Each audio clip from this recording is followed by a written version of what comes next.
São Judas consola os pobres filhos teus. Em nome do Pai, do Filho e do Espírito Santo. Amém. Queridos irmãos e irmãs, amigos e amigas, sejam muito bem-vindos. Hoje, para a metade, o 5º dia da nossa novena dedicada a São Judas Tadeu, santo das causas impossíveis. No dia de hoje, nós vamos falar sobre a depressão, a cura emocional. Oração a São Judas Tadeu. São Judas Tadeu, glorioso apóstolo, fiel servo e amigo de Jesus. O nome do traidor é causa de seres esquecido por muitos, mas a Santa Igreja honra-vos e invoca-vos universalmente como padroeiro de casos desesperados, sem remédio. Intercedei por mim, que sou tão miserável. Pondo em prática, eu vos rogo, o privilégio particular que vos é concedido, a fim de trazer ajuda pronta e visível, onde isso é quase impossível. Vinde, valei-me nesta grande necessidade, para que eu possa receber as consolações e socorros do céu em todas as minhas aflições, necessidades e sofrimentos, particularmente. Apresente a Deus a sua intenção.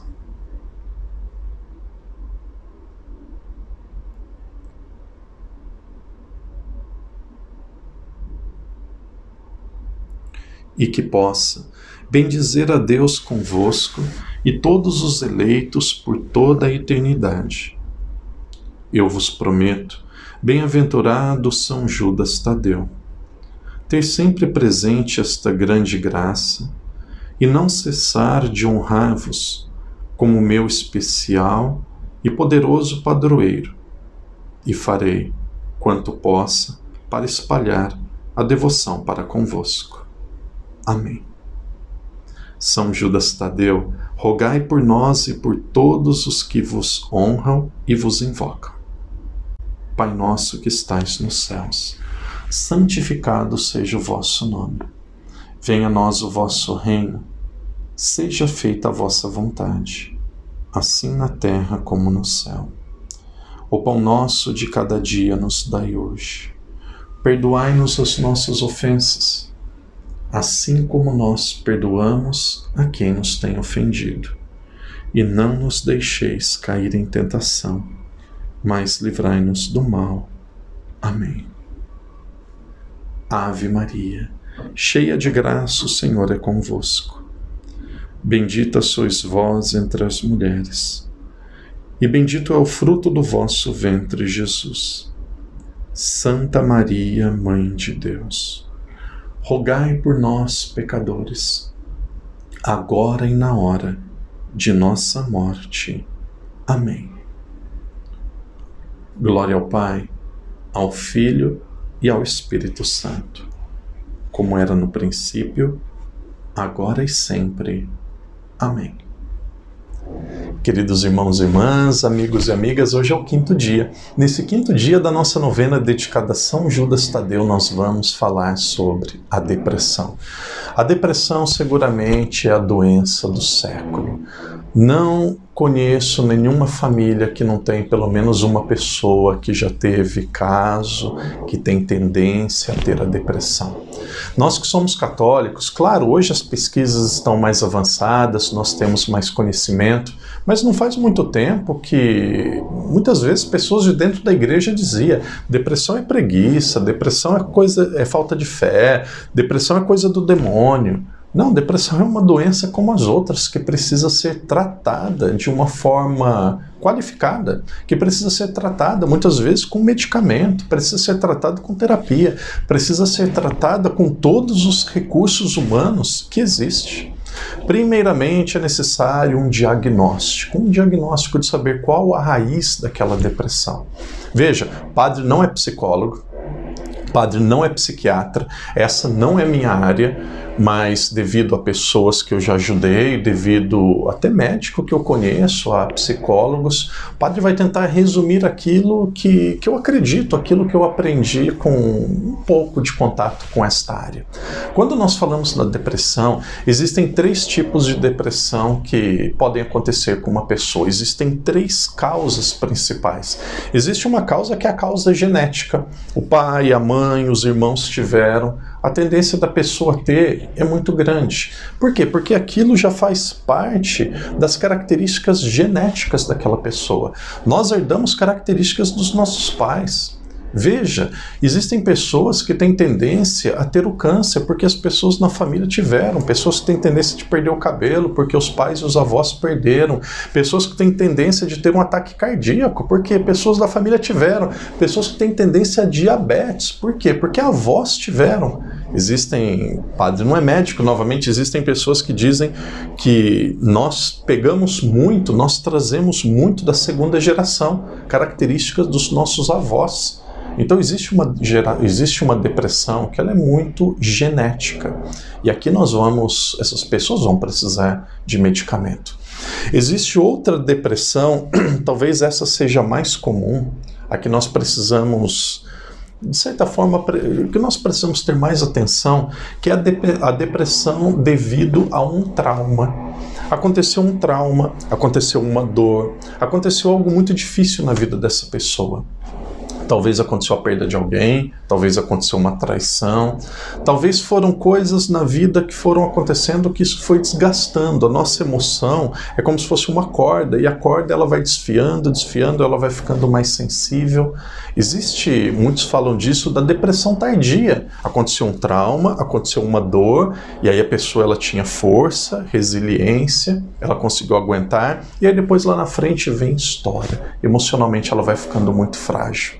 É muito importante que as pessoas que tiveram esses traumas, tiveram essa depressão que ela é mais emocional, ela procure também, além de tomar medicamento, que ela procure uma boa terapia, que ela procure psicólogos. Algumas pessoas vão dizer assim, padre, você aconselha psicólogo para quem é católico? Sim e não.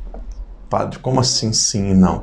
Primeira coisa, você precisa saber qual o modelo de ser humano, qual a antropologia que esse psicólogo tem. Onde é que esse psicólogo quer te levar? Por exemplo, ele tem um modelo de ser humano que é esse. Uma pessoa livre, uma pessoa que pode fazer aquilo que ela deseja, uma pessoa que tem que ser independente, ela tem esse modelo de psicólogo. Isso daqui é uma barca furada enorme. É uma barca furada enorme. Por quê? Porque ela vai querer te levar aquilo, livre, independente, fazer aquilo que você tem. Aí, de repente, você procura esse psicólogo, começa a partilhar alguns problemas no casamento, alguns problemas no seu relacionamento. O psicólogo vai querer mostrar para você que você é livre. Você não tem que passar por aquilo. Aquele relacionamento está tirando a sua alegria, está tirando a sua paz. Então, você tem que deixar esse relacionamento. Então, vai mais atrapalhar do que ajudar. É uma psicologia que não está baseada na vida do ser humano como uma vida de sacrifício, como uma vida de renúncia, como uma vida que você se santifica à medida que você vai carregando a sua cruz. Não é uma perspectiva cristã.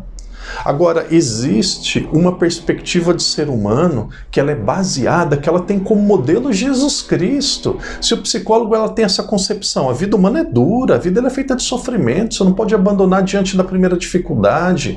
A nossa vida, muito mais do que aquilo que nós estamos vendo, é uma vida para aquilo que nós não estamos vendo, é uma vida para Deus, é uma vida para a eternidade. Então essas situações, os compromissos que nós assumimos, compromisso do matrimônio, compromisso de ser católico, compromisso de ter uma amizade verdadeira, não é porque você tem um problema que você tem que abandonar isso, muito pelo contrário, quando você não abandona e enfrenta, você se fortalece.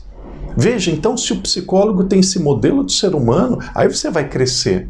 Isso daqui é algo que está nas entrelinhas. Não vai ele dizer, o que os psicólogos vão dizer? Pelo menos a maioria deles. Não, eu sou neutro. Eu sou imparcial. Não existe neutralidade, não existe imparcialidade, existe um viés, existe uma tendência por trás, que é aquilo que ele estudou, aquilo que ele acredita, onde ele quer conduzir você. Então, é muito difícil você conseguir um psicólogo que de fato tem uma visão de ser humano que é parecida com a nossa. Mas se você encontrar, por isso que os católicos precisam conversar. Eu indico psicólogo que eu conheço. Eu indico psicólogo que eu conheço. Pessoas, é raro, mas tem aqueles que eu conheço. E aí você vai fazer uma terapia que vai te ajudar a ressignificar, a tocar o trauma, e você vai curando aquilo aos poucos. E aí até aqueles que tomam remédio, seguramente depois de um tempo não vai precisar mais. Por quê? Porque essa é a segunda causa, ou é a segunda maneira de se ter a depressão, que ela é emocional. Vamos lembrar qual que é a primeira delas? A primeira delas é genético. Vem de tendência familiar, então tem que tomar remédio. Por quê? Porque é uma tendência natural. A segunda é por causa de um trauma, por causa de um dado na história que marcou, que criou um trauma, criou um luto, criou uma dor, bateu a cabeça na parede. Imagina, isso daqui é simbólico, claro. Bateu a cabeça na parede, claro que vai doer, claro que vai ficar um hematoma, claro que vai ficar alguma coisa que vai ficar sensível. E aí você precisa curar isso daqui. E aí tem a terceira, que ela é vascular. Isso daqui acontece principalmente com os mais idosos, mais de 65 anos de idade. O cérebro é como se fosse uma maçã. Uma vez um médico explicou. Imagina se você vai pegando a faca e vai passando nessa maçã, você vai picoteando. Tem espaço que vai ficar aberto, tem espaço que vai ficar sem nada. Então o oxigênio ele não chega no cérebro, ele não se espalha no cérebro do jeito que ele deveria se espalhar. Então você vai precisar tomar um medicamento, porque isso pode acontecer porque uma pessoa teve AVC ou pequenos AVCs, porque teve alguma coisa no cérebro que afetou. Então tem que tomar um medicamento para quê? Para voltar a ter as funções normais ou melhores possíveis do cérebro. Então, isso pode acontecer e essa pessoa, aí o cérebro da pessoa não está trabalhando bem, não está funcionando bem, o oxigênio não está se espalhando do jeito que deveria se espalhar e alcançar todas as partes do cérebro. Ah, isso aqui é preguiça, ah, isso é bobagem. Pode até fazer terapia, mas aqui não é o caso tanto de terapia, aqui é o caso do medicamento para quê? Para suprir aquilo que não está funcionando bem. Em todos os casos, uma pessoa que passa por depressão, ela precisa ter amor. Ela precisa ter carinho, ela precisa ter pessoas do lado dela que ajudem ela a enfrentar o problema. E é preciso buscar ajuda médica, ajuda profissional. Eu rezo para que as famílias tenham condição de buscar profissionais bons. E olha, aqui não adianta também cada vez mais remédio, cada vez mais remédio. Alguns casos precisa, mas só remédio também vai criar uma dependência que não é boa. Nós acreditamos em milagres, nós pedimos os milagres, mas nós também pedimos a graça, que Deus nos ajude a descobrirmos, a encontrarmos os melhores meios para lidarmos com os nossos desafios e com os nossos problemas. Se você conhece alguém que tem depressão, ou se você mesmo tem depressão, se Deus te colocou, se Deus te trouxe para esta novena, Deus quer te fortalecer. Não se entregue, lute. Uma vez, Santa Maria Margarida Alacoque, ela perguntou para Jesus: Jesus, por que tu não tiras este problema da minha vida? O que o Senhor quer com isso? Por que o Senhor é assim? E aí Jesus disse: Margarida, Margarida, eu quero ver você lutar. Então é isso, querido irmão, querida irmã, lute. Lute. Lute com as pessoas que Deus te deu, lute com os meios que você tem.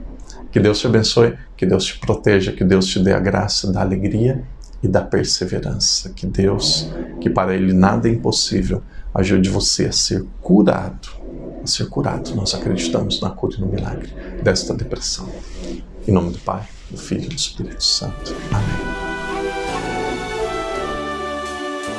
Rogamos-te, patrono, a tua intercessão nas dores do abandono, nas penas, na aflição. São Judas consola os pobres filhos teus que esperam, suplicam a paz, o amor de Deus.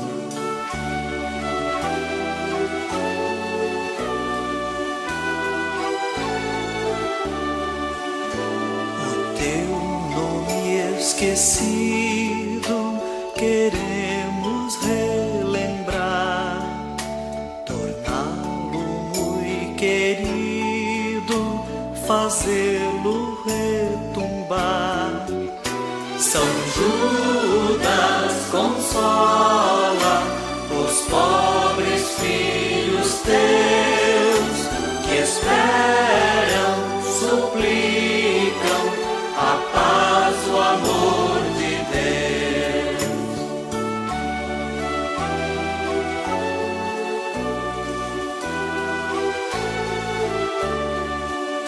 Se chora nossa alma, tremida pela dor, a suspirada calma derramas com amor.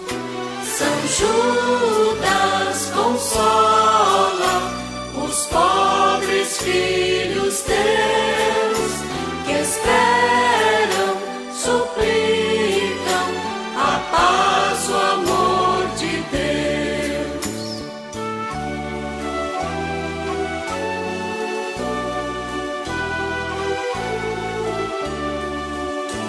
Atende os nossos votos, o céu é quem nos diz. A graça aos teus devotos, o teu Jesus prediz.